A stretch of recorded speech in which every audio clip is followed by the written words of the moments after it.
day, everyone. Welcome to the Summit Sessions podcast. My name is Katelyn Natalie Laurent, and I am here with Miss Martie Smith, who is a U.S. Air Force veteran, a multi-bestseller, and an award winner. Miss Martie, how are you? I am blessed and so excited for 2025. I thought 2024 was the bomb. I was mistaken. Evidently, whatever momentum God started for me and that last year has just kept on exploding all around me. And so now I have to be focused and very determined to keep my mission and my passion. Otherwise, I'll be all over the map. That is great to hear. Now, I do want to thank you for your service because I know going into the military is not only nerve-wracking, but it also beats down on you mentally because you're seeing things that you normally would not see in the real world, and you're being put in situations that you would I can't even imagine that you would ever think that you would be put into.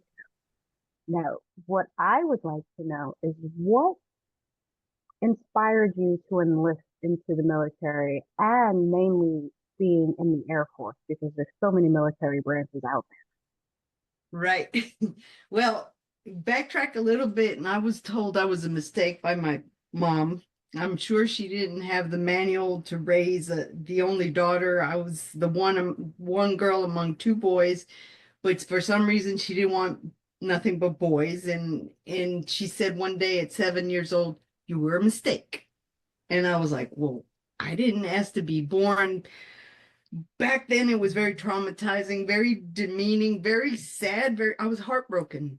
But I think that instilled in me like a stubbornness to prove to myself my worth. Only I didn't know how. In some way, subconsciously, I said, one day I'm gonna find it. I'm gonna, even if my parents don't see it, the world doesn't see it, I'm gonna find it. It took me 60 years, but the first most independent thing I had ever decided on was joining the Air Force. In the Air Force, the recruiters were coming around the last year of high school. And I was like, okay, I don't want to be stuck at home. My dad would say, "You're not going to get married or you're not leaving the house until you get married." I said, "How am I going to get married if I can't date?" Okay, that's how strict the childhood and household it was. But the Air Force to me smelled like freedom. Granted, it was a little, everybody else, "Oh my God, they're going to take all your liberties." And "Oh no, you don't know, you don't know." So I joined the Air Force. I wanted the Marine Corps because I was window shopping for the uniform, and the Marine Corps there. was it. Yeah, they were in high school. I was like, okay, let's see what I can do.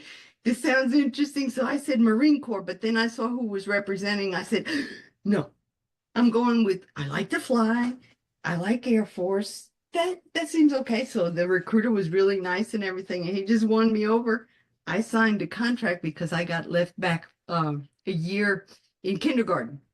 So I was of age to sign the contract. So that's what made me want to join the Air Force.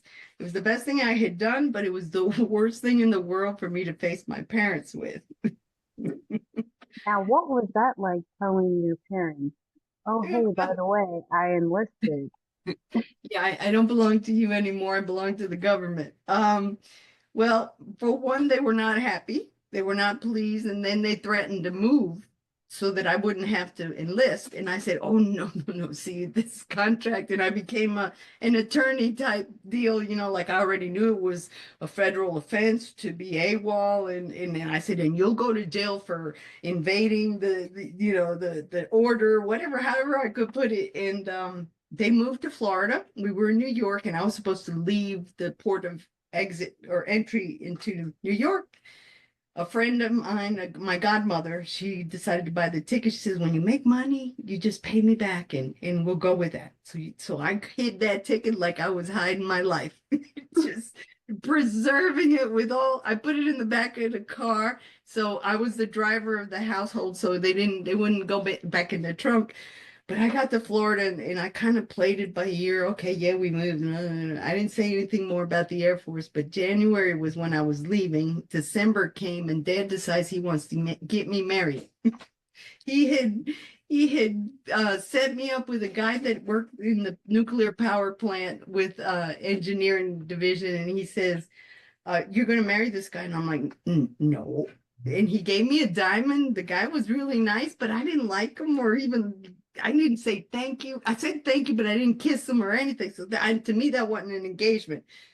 But to Dad, I was engaged, and to him, I was engaged. And I was like, I'm leaving in January. I left, and they threatened to keep me there. I said, no, the taxi's on its way. I'm going. I got up enough gumption to get in that taxi and leave. I took off, and I didn't hear from them for 8 weeks of basic training.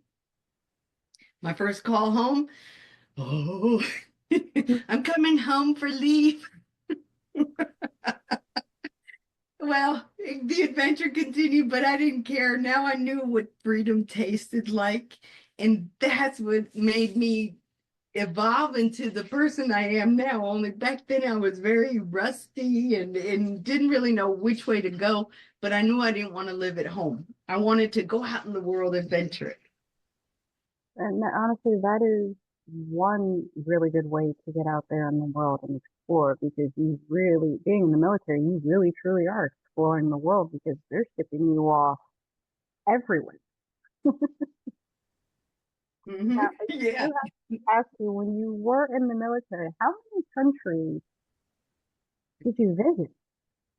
Actually, this is funny because I've moved 49 times in my lifetime, but that was prior to joining the Air Force, and some of it after I left, but mainly with my parents. My mom and dad moved that many times in my lifetime, which back then was like, oh, I don't even have friends, long-term relationships, nothing. But it taught me adaptability. It taught me flexibility. It taught me how to blend in with the cultures because I was born in Colombia, South America.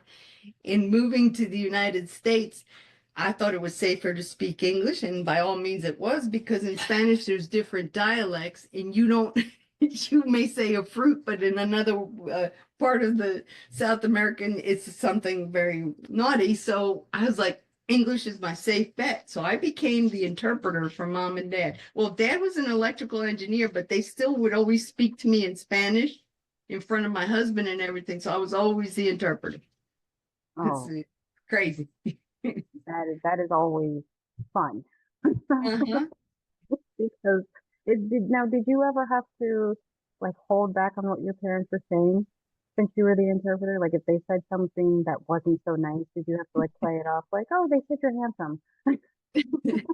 No, I didn't really hold back, but sometimes I didn't know what to interpret, because one time I was 5 years old in the gynecologist's office with my mom, and she says, tell the doctor this, ask him what about this. And I was like, how do you say that in English? And what are you talking about? Oh no. So this is why I said it's like walking into a rat's nest, like, no, no, no, keep me away. So I will tell you that later on in life, for 8 years, I did not speak Spanish. I had sworn off Spanish because it always got me in trouble. And I somehow associated with those limiting beliefs that if I spoke Spanish, I was going to get yelled at.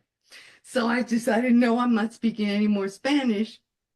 But then I've had so many things happen, and I knew that God was asking me, hey, I gave you two, two talents, English and Spanish. What are you doing with the Spanish? I was like, so this is why I think I became an author. This is why I am so glad that I did, because now I have translated the original work that was in English, and I'm starting to translate it into Spanish, which opened up a barrage of blessings, and a mirage for me, because I think it's like a dream. It just doesn't even register that I had even ever thought of being something like this, but I am grateful to God. I'm grateful for the whole process, and I learned so many things because of all that adversity I lived. I love that. And I love that you have just this uplifting spirit. Now, to Thank go on the fact that you're an author, I know you have written many books, but the one book that I have noticed that you have written is called Resilience Nourishes the Soul. Now, what inspired you to write this book? And then, if you don't mind sharing your personal journey besides the military. Oh, the pandemic hit, And I was like facing a lot of deja vu. Why? Because I've had 27 surgeries and I was even in a wheelchair. So I did not want to be locked up behind doors watching TV and doing absolutely nothing. I'm a workaholic, so I needed to be feeling productive. Free book camp showed up online, and I was like, let me see, let me check it out. And I kept saying deep down, oh, you have to be William Shakespeare to write a book, but go ahead and go in there. You're killing time, whatever. So I went in there. The first day, I had already taken a picture of my book cover, and I had my title, Resilience Nourishes the Soul. Why that title? 70 pounds, 70 inches were dropped from my body during the pandemic back in 2019. And when I changed my body, it's like it woke up my mindset to want to learn more and see things clearer. So then I started looking back at everything that I had faced, and I was like, it's rough. I've had a rough life at whatever. But I said, write a book, write a book. At first, I thought, ooh, this is going to be a horror story. I'm going to tell all the bad things that ever happened to me. And then I heard the voice of God say, oh, so you're adding more, more crime to the already messed up society out there. Why do you want to add insult to injury? So then I thought, I could look back. And then I was also simultaneously taking empowerment courses. Plus, my transformation had created a YouTube channel to show the product that I wanted to promote. But somehow or another, I kept seeing that every recording referred back to the transformation, discovering myself, self-love, and all this emotional stuff that I had managed to start clearing out, like the garage that was all junked up for years. And I was like, okay, I know I can make something out of this. So I started saying, okay, look back at everything bad that happened, but look at everything you've survived. You've surpassed. You've overcome. You've learned your lessons. These are opportunities. And then all of a sudden, everything started jiving together with the very thing I was learning in the courses. And I was like, wow, that's what was holding me back.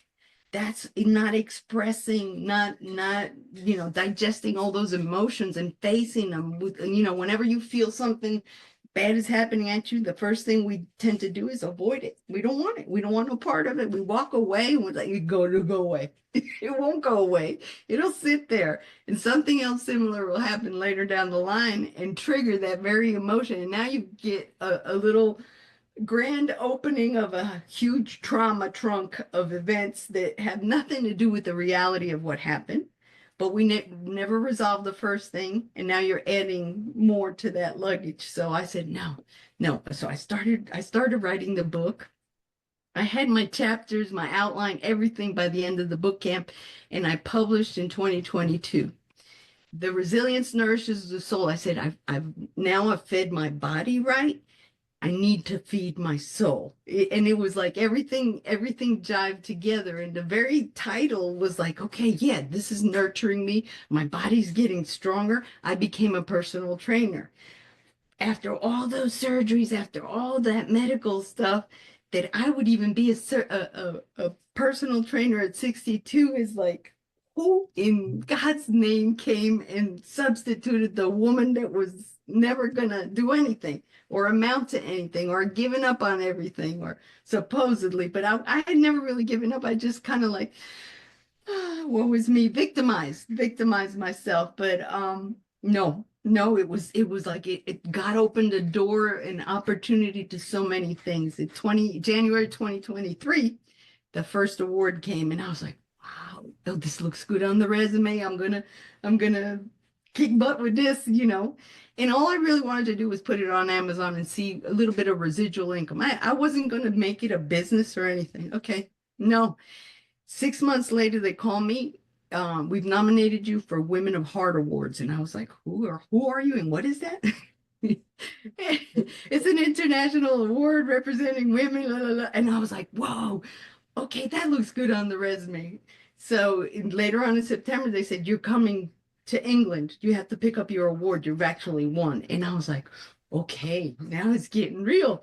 In the meantime, I had already been asked to be in two anthologies, Ripples of Grace, which the titles kind of blow my mind. I didn't pick the titles, but they were picked for me, I say, because Ripples of Grace was one and Gratitude was the other. And I was like, okay, those people, that publisher said that I was nominated for a story of global impact. Simultaneously, while I was in England, they were giving me an award in Ireland. And I was like, whoa, I got back home to North Carolina. It didn't end there.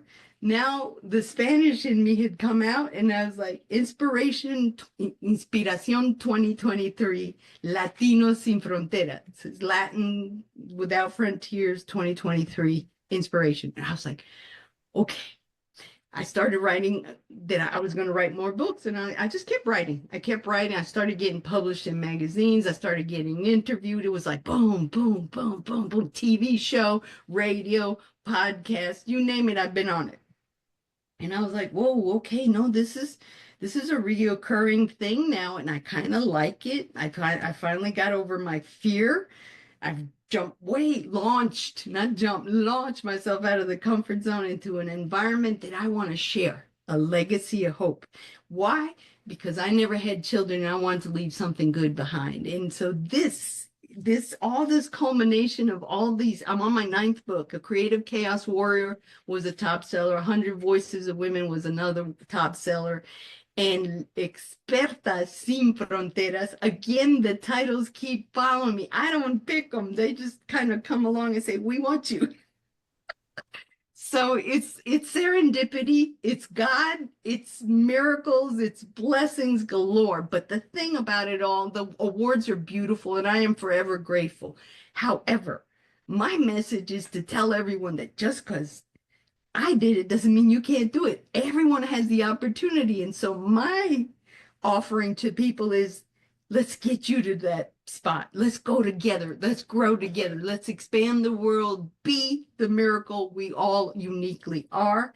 And go out there and share it with your children, with your friends, with your family, with all the people that need to hear the very essence that they matter, that they want to be heard and expressed and loved and everything else we all want. We don't want a bunch of money because if you think about it, most people that have won the lottery, they're miserable.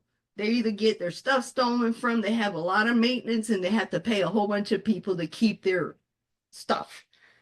Well, I I also would, hope there's like a perk. Like yeah, people who win the lottery, it's like something bad happens to them. They either fall into or severe you health become a issues or they end up slave. passing away. Yeah, or you don't, it doesn't fulfill you. That's the thing. Money is great when you can help the world and you see the fruits of that. And that's where I had limiting beliefs about money. Oh, rich people are corrupted. But no, no, no. It's what you do with money that corrupts you. Okay? It's Yeah. not the money. The money is not corrupted. So redraw that thing in your head. And I think most people see it that way because the people that are successful have money. But that doesn't mean, and this is why I say you can have all the money in the world, but if you don't share what you have, you're never going to be rich. That's that's my thing. So And that's why?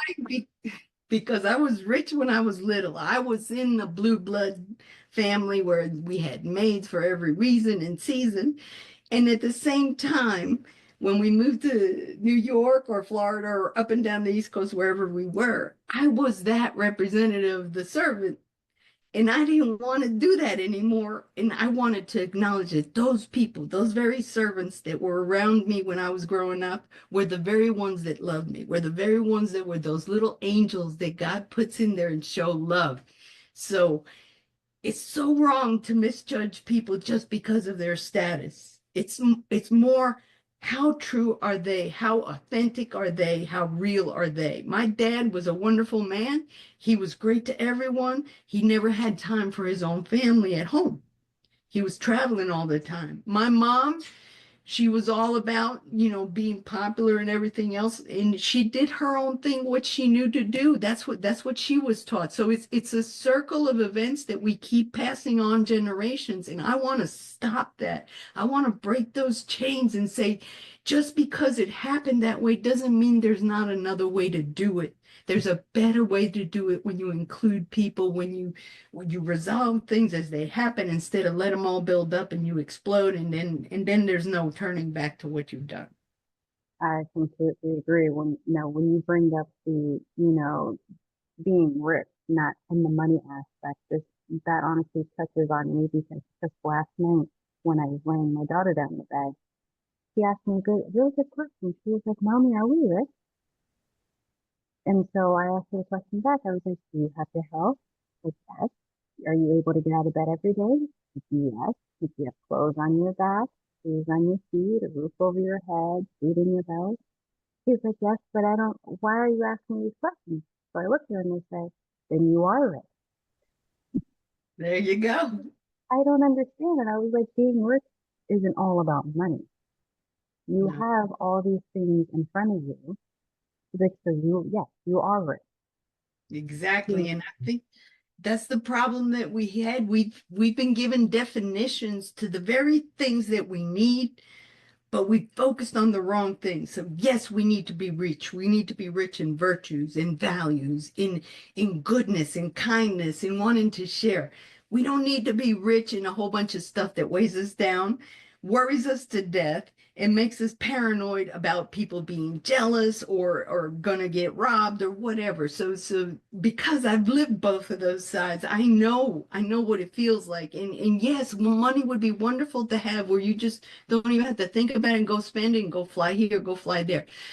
But what better way to enjoy life than to see that you've done something that impacted a whole bunch of people, that changed their life for a better way? They can't give me enough money to pay what I feel inside. If in fact, I think if everybody had a taste of this, if I could bottle it and people would taste that little portion of abundance, of joy, of love for life, I don't think we'd be hurting like we are. Everyone is hurting right now. And why are we hurting? Because we haven't resolved. We haven't committed to being better every day. Yes, we've been scraping, we've bled, we've suffered, we sweated, we got drug around, we went against the wall, we got everything taken, we don't belong anywhere, whatever excuse you have of why you suffered doesn't mean there isn't a way to get past it. If you find the goodness that is in you, if you surround yourself with the right people, because that toxic environment competes for, let's see who could be the biggest Debbie Downer. Let's see who could be the most miserable person. And oh no, you got to worry about me because I did this and I don't that and this, I don't have this. No, and that's what's taught us all that. Oh no, if we have money, we won't have any of that. No, you'll still have it. You'll still suffer it. You just are adding more to the luggage that comes with that responsibility. So it's life is simple. We complicate the hell out of it. Is the bottom line. That's how I see it. we really do. And I will never understand why we do that, but we do. Because we haven't been given the right instructions. We weren't born with a manual. Now, the only manual that I know of life manual, is the Bible. But not everybody interprets it the same way. Not everybody's reading that book. So it's more about looking at yourself and saying, okay, I didn't come out of the thin air. Something, someone, some force created me because I don't have to think about breathing and walking and talking and seeing and all that. Everything is designed divinely. Okay. And that's where I associate God created each and every one of us. He put everything we need for our life to be joyful. We got lost in the track, threw the books out, chewed the covers, and then decided to go our own route trying to find our way. That's why we are suffering depression and just confusion where we can't focus on our dreams. I completely agree. Now, you were named the top resilience ambassador by the IAOTP. What does that mean to you? That's a mind blower too, because after the top sellers, okay, it's like, okay, whoa, okay, nice way to wrap up the year. And then all of a sudden, boom, we've nominated you for International Association of Resilience of Top Ambassador. What in the world? And I've been dubbed an ambassador because I've suffered so much trauma, and yet I've overcome it and shared it, the impact of how it changed me and transformed me. These people say anonymously somebody nominated me, and this is where I've gone into that environment of people wanting me to push forward, taking me under the wing and saying, and I appreciate whoever nominated me, I appreciate them to death. It's intimidating. It's something way bigger than I ever imagined that I would do. But at the same time, I want to represent the very thing they've elected me for. So it means the world for me to transmit that globally. They did a press release. It's supposed to be released to 200 media outlets, something, something. I just want the message to get across. And I keep asking God, make me global, make me global. Well, somehow or another, it's happening. I'm living it, and I'm still pinching myself just from the fact that I lost all the weight, just from the fact that I became a personal trainer and I'm walking and I'm talking, and now I'm going in public because I was the number one person that was always in their comfort zone. Don't make me talk. Don't make me look at other people. Don't make me meet. You move 49 times in your lifetime. You don't want to meet anybody Yeah. because you're not going to stay with them long. No, So, so to me, cameras were like, I'll just be a joke, making faces or whatever. But someone put a camera in front of just me, and I would want to just like duck. No, no, no, no. And I was very shy, a very big introvert. Now you can't shut me up. But I'm loving life because the work that I don't call it work. I call it more like my passion fuel is happening, and it's pushing me to continue going and getting up every morning at 5 o'clock in the morning and go, yes, give me another chance, Lord, to make it better than I did yesterday. And you can't get gasoline like that out there. no, you cannot. You really, really cannot. Now, you're also a wellness coach. So how do you help women integrate body, mind, and spirit into their daily life? Well, I got the certification and I did do it for a little while, but the pandemic was very challenging. That's probably why I kind of drifted over into the authorship. So I worked out. I worked out a lot, but this last year, and this is God's way of reminding me that just because you're going out there doesn't mean that I'm not going to remind you of what you've been through. So I pinched 3 nerves in my back, and by all rights, the old Martie from before would be going, I'm not getting on camera. Mm, I ain't showing everybody I'm hurting. But now I see the difference is I'm focusing on my mission instead of my pain. And I can tolerate a whole lot better. I'm not taking any medications compared to the 14 pills I used to take back then. And all those surgeries and all those scars and everything else were just kind of like adding more insult to that injury that I had of myself, that I was a mistake, that I was no good at anything, that I lost careers, that I couldn't be in the Air Force. And I went to the medical university to treat cancer patients with radiation therapy. I loved that job. Those kids that were dying in that situation were teaching me how to live, and God put me there for a reason. Why? Fast forward, my mom had breast cancer. Guess who ended up coming to assist? And I'm privileged that that happened because I was able to initiate that catharsis. That book, The Resilience Nourishes the Soul, was the beginning of a catharsis. And then I started seeing, okay, I was able to recoup a lot. And I also see that if I had not gone through any of it, I wouldn't be in front of you talking about it to anybody or anyone. I'd still be, you know. So it's just taking that perspective, switching it around and seeing it for what it is. But it's just a wonderful thing to go through. And I think everybody has a story to share and can do the same thing. That's why I find it so wow.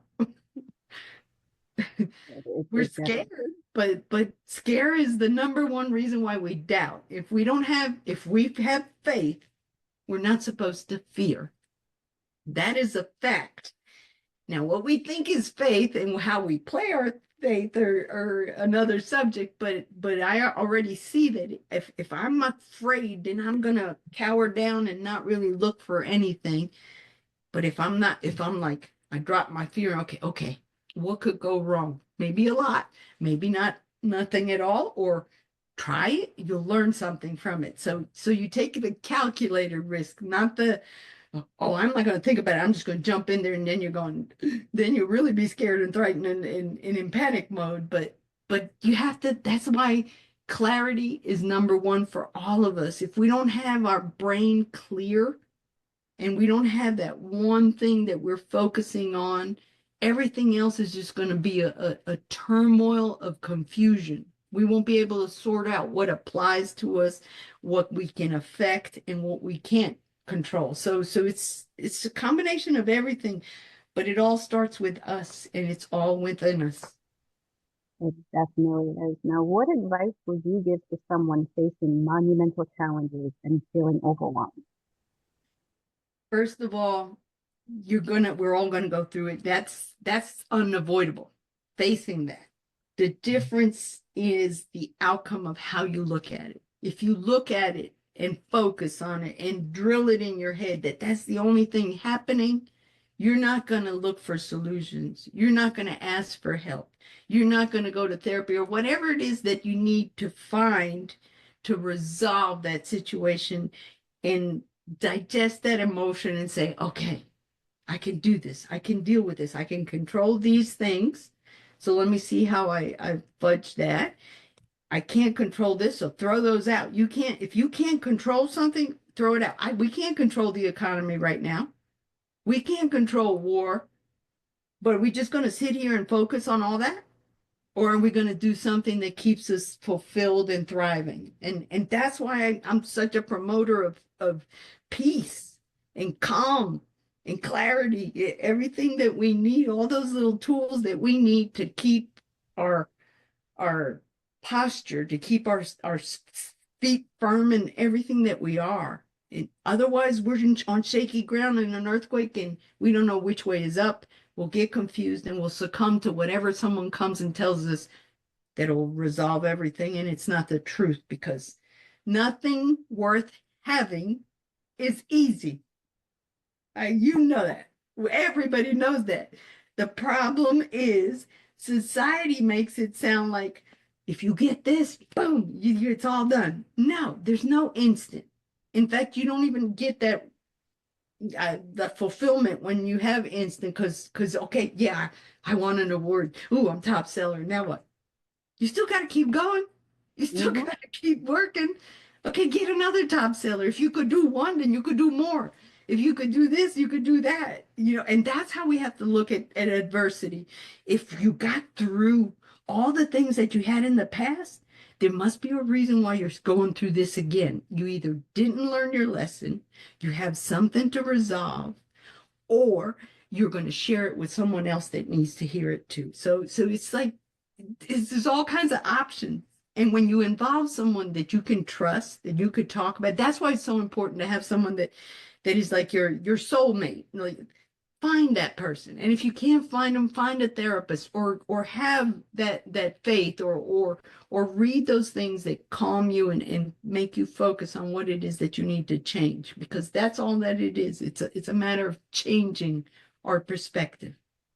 It really is. Now, how does being featured in Brain Magazine's Top 500 for 2025 reflect your influence in the field of personal development? Well, I get to share all my goodies with a whole bunch of audience, international audience, which brings me right back to where God's putting me global. I didn't know that I was going to get the 500 Brain something award, and it's again overwhelming, but at the same time, it's like that badge of, wow, okay, I did that. Now what am I going to shoot for? Nobel Peace Prize, whatever. You just keep kicking it up a notch. And as you go and bring those people with you, and all of you together will be a movement. A, have all of the people that really care about the world, about humanity, gather them together with their talents, their treasures, and you'll see you'll make miracles. You'll see that people will change, communities will form and love and corroborate and be compassionate with each other, teach our future. The kids are the most important. Even if we don't have children, I focus on children because of that. Because when I was little, I wish someone would have told me the things, the very things I'm now learning. But I also know that God had that purpose for me to teach or pass it on, the torch. He sure did. Now, you've been married for 42 years, correct? Yes. What lessons have you learned about perseverance and hope looking back on over your 42 years of marriage? I think he learned more than I did about that. And I also learned when you exchange amounts for better, for worse, for rich or for poor, you kind of just like, okay, let's get through this so we can go party. That's how I was. That's how I was when I got married. I love him. I met him in May. We got engaged in August. That's not a long engagement. And we got married the following February only because we couldn't find a church sooner. But I will tell you that he exceeded those vows. He has looked out after me for all the surgeries, for all the traumas, for all the emotional luggage I brought along for the ride. And I learned that if he could do it, reverse the roles, what if he were in that? How would I be able to help him? If I'm a mess too, I'm not going to be able to help him. So that's why I strive to learn more and do better and be more kinder and more patient and everything else. So those 42 years have been gold, and at the same time, well worth the effort. And I think I made him suffer more than, but obviously love conquers everything. It definitely does. Love does conquer everything. Now, what does sowing seeds of resilience mean to you, and how do you live that mission daily? Sowing seeds of resilience, that's it. Sharing a little tidbit every day with what it is that people discover in you. Because I'm going to the grocery store and say, wow, you're the only one that's smiling in here. What? And then boom, I tell them, I said, because how can you not? I was this, I was that, I was this, and it. So that's planting a seed in someone else when they hear that little tidbit. Okay.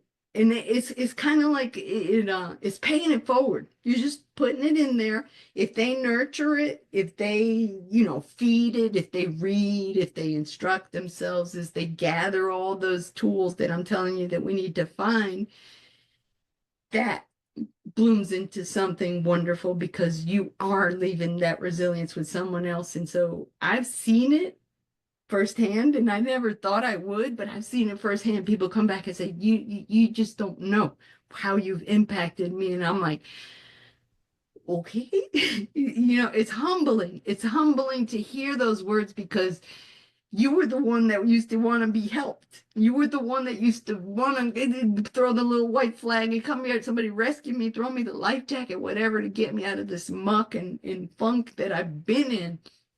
And when I see the people come back and transform and say, you just don't know. I said, yes, I do. But wow, thank you for sharing, because when you transform like that, you could see it. It radiates joy in you. And if you saw pictures of me 10 years ago, you say, bless her heart, she's not going to make it. So it rejuvenates you. It makes you joyful and just like you're living, like you're really living. I love nature. I love children. I love animals. I don't think there's many things I don't love that I see on a daily basis. And that is enough medication for me to think that there's hope, that there is resilience, that there is things are going to change for the better. We're gonna find a way. We just got lost in the shuffle, and every one of us needs to come back to ground zero and say, okay, it didn't work that way. Let's find a way. I love that. I honestly, I love that. And it, to me, it sounds like and I'm pretty sure you don't want to look at it this way, but your near-death experiences have opened your eyes more Oh, to the world and absorbing everything and taking everything in and seeing the positive in everything rather than the negative. I believe you're exactly right. And in a way, I think I'm acknowledging that because I used to be very, very withdrawn, very cold-hearted because I didn't want to get hurt. I didn't want to expose myself to anybody. I was kind of arrogant and like I'm here because no.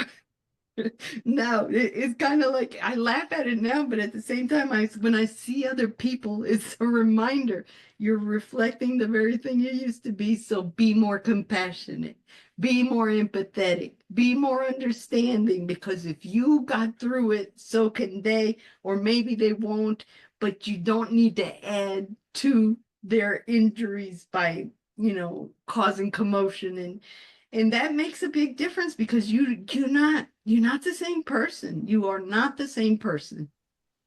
No, you definitely are not. Now, I want to touch base on your skills because you seem to be, you have a lot of skills under your belt. Not only are you an author, you're a mechanic, a photographer, and a carpenter. Like, Uh, mind blowing. Now, there's all more. There's more an instrumentation fitter in a nuclear plant. I can fix oxygen regulation, bend tubing. And I worked on a nuclear power plant here in North Carolina and it hasn't fallen apart. So I must have done something right. I got certified to build scaffolding to go as high up as the cooling tower. I mean, I was climbing up there with these big heavy metal sticks and putting this little square together for people to come climb up there to work on stuff. That took guts. But at the same time, I know that it's like, if I could do that, I could do the little stuff, the easy stuff. And so I started with my husband, he became an interior woodworker and we worked parade of homes, ended up doing the carpentry inside, hanging doors, windows, doing the fireplaces, all that. And we ended up remodeling the home we bought in Charleston, South Carolina. That was our dream home. We had fixed it, lived there. That's the longest I've ever lived in one particular address, 18 years. To me, that wow. was home. And the only reason I moved was to come back and help my dad because he had Alzheimer's and mom had cancer and dementia. So this is why it's kind of mind blowing because if people had heard what I had been through all my life, why did you go back? I wouldn't do that. I wouldn't. Yes, but you don't know what it feels like inside to have that guilt that you didn't resolve it. So and it wasn't easy. I don't wish this on anyone, but it taught me so much. And then that cancer radiation that I didn't get to practice as a career helped me patient care my mom. And the fact that I went to medical school, I diagnosed or helped diagnose dad's Alzheimer's because he wouldn't remember anything. And I was like, ooh, let me call the neurologist. Neurologist came, yeah, your dad has advanced stages of Alzheimer's, but mom had dementia, so she didn't have all of the awareness that it was happening to her as well. So it's an adventure. It's an adventure, but I've learned a lot and I'm grateful that I got through it with the grace of God. You did. It seems like that you needed that closure. Hmm. Like Yes, from how it sounds like God placed these obstacles in front of you so that you could close that chapter of your life right, and kind of sort of get answers to questions that you have been wanting to ask but didn't know how to. And right. now you're excelling Hmm. because you And have that's that closure. and it's funny you bring that up because it can happen to all of us. That's the part that I keep saying is going back to all of you, not just me. I'm showing you, I'm telling you, but I promise you, if you start resolving all those very things that get on your case and just like, it's hopeless, it's helpless. No, there's a solution. Granted, some people are more challenging than others, and that's all right, but that's part of the endurance. That's part of the temperance that you build, and you build that strength where the little things don't bother you as much as they bothered you before because the big things haven't been resolved. So you place that priority over the very things that keep gnawing at you and they keep driving you. And I think that's what helped my catharsis. It's just like, okay, you were there for their final days, both your mom and dad, but what do you What's the bottom line? What do you add up from all that? I add up that I lived a lifetime of lessons that I need to share with the world and see that there is a rainbow, that there is hope, that there is joy on the other end of the spectrum that was amok, that was the pit of misery, the the cloud of despair, the storm of the century, whatever you want to call it. We all have it. We need to clear it. We need to start sorting all that out. And how do you do that? The one thing that taught me or initiated the process, and this I will share with the world, because I think if we start doing it, we would have, whoa, okay. We're all this and all that. But when someone asked me, give me a list of 10 adjectives that describe you, good things that describe you, I was like, what?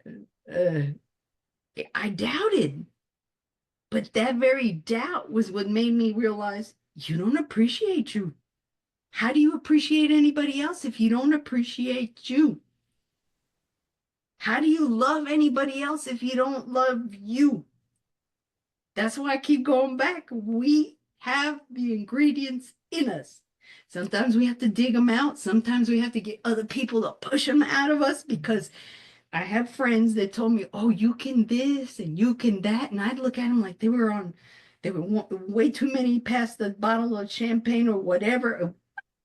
I don't think so. You must be drunk. You must be high, whatever. You're not making any sense. You're not talking to the person that can do whatever it was you said you can. Now that I chew my words and see the very things that they were saying, now I'm more vigilant to see it in other people. This is that paying forward. It's like it just doesn't just affect you. It affects everything around you. And if you affect it that way, you're going to have a better lifestyle. You're going to enjoy your passion, your purpose, and your mission in this world. And everybody does have a mission in this world. It's Yes. just a matter of figuring out exactly what that mission is. Mm-hmm. And I believe that this is where perfect where you come into play, because you're pretty much rolling out the red carpet and telling people you're gonna make mistakes and it's okay. We Mm-hmm. all make mistakes. We're all human. Our That's it. mistakes help us to grow. Uh-huh. And that resilience is like a muscle. If you don't exercise it, it's gonna be flab. It's gonna be all wobbly, and you're not gonna know where you stand or what you're about, because you'll fall for everything. And that's the key. That's the key, is flexing that resilience muscle. And start with baby steps, because I say baby steps are the coolest thing in the world. So when people said, "All right, write the 10," I got that 10 adjective list done, and I was like, "Let me check it again." You're still doubting, but you're like, okay. And then I asked somebody else, do you think that this is me? Oh no, you're this and this. And they add more to it. And I'm like, okay, no, all right. I'm the one that's mistaken. I'm the one that's misreading myself. I'm the one that's heard all this garbage and let it filter into me the reality of what is not. Instead, get rid of all that mess, see it as it really happened, as a lesson, as an opportunity, and you won't be feeling half as bad for yourself, because by all rights, you're alive, you're breathing, you could talk about it, and you're past it. I that's honestly it's amazing. Now I do want to congratulate you because I did read that you are on board with Kudos Miracles. Yes. That's a How little something something. how do you see yourself making an impact with Kudos Miracles? Because I know that they are dealing mainly with homelessness and bringing opportunities to people who have the skills, have the drive to want to do it, but just need that push, if Well, you the will. very the very nature of what the resilience ambassador involves is the very thing that Kudos is looking for. Kudos provides solutions. There is, if we gather the troops of people that have the know-how, that have the information, that have the ability to educate people with, and that's how I'm playing into this, is educating people from the kids all the way up to the elders. Resilience. How do we start? How do we put ourselves in that channel of flexing that muscle, flexing that ability to overcome adversity? And I love the fact that we're parallel with the same mission, and that it's global, and that it's international. And Matt is so, him and I have very similar stories. We've had numerous things that we've been challenged with. And that's where I say God puts all the right instruments along the way to make you grow and feel like you can overcome so much more. You really can. You truly can, as long as you have your faith. That's it. That's it. Keep that positivity. Now, you have written many books, and what I would like to know is, where can we all find your books? They're all on Amazon. I will send you the link to Linktree. I got social media. If you open it up, you're gonna find some kind of something of mine. I have it on my website, martiemsmith.com. But I just want people to realize that there's alternatives to changing how we live daily. If you don't find me, find someone else, but find it, and live it, enjoy it, pass it on to your kids, to everyone around you, because we all need it. We all need it. That's why the world is suffering. We're suffering because we don't have what we need. And it's not money. It's not money. It's, we need recognition. We need acknowledgement that we're worth something in this world, and that we could contribute the talent, the treasure, and the things that God put in us.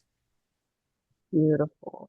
Now, besides your books and workshops and Kudos Miracles, and I'm looking forward to reading what's next for you, but what is next for you?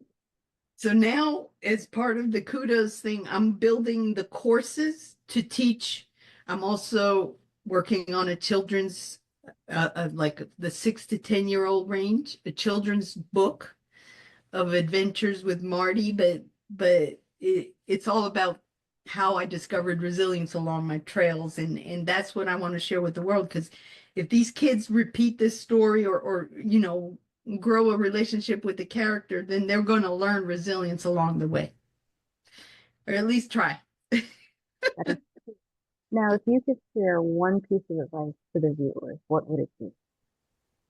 If you believe, you will achieve. Set your priorities, get them right.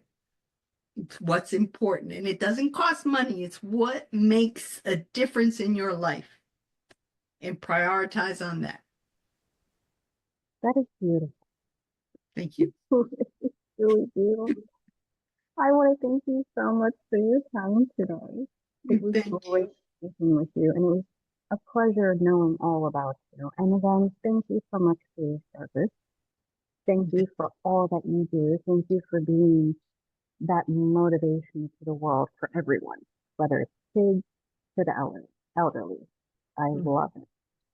Make sure you all check out www.martiemsmith.com for all information on her, and also you can see where to purchase her books, which they are all on Amazon. Yes. Thank you for tuning in to the Summit Sessions podcast. Thank you. Thank you all that are listening, and I hope you got a little tidbit of gold nugget that you can take and do something with your life. God bless. God bless. Thank you so much, Mrs. Martie. You have a wonderful day. You too. Bye-bye.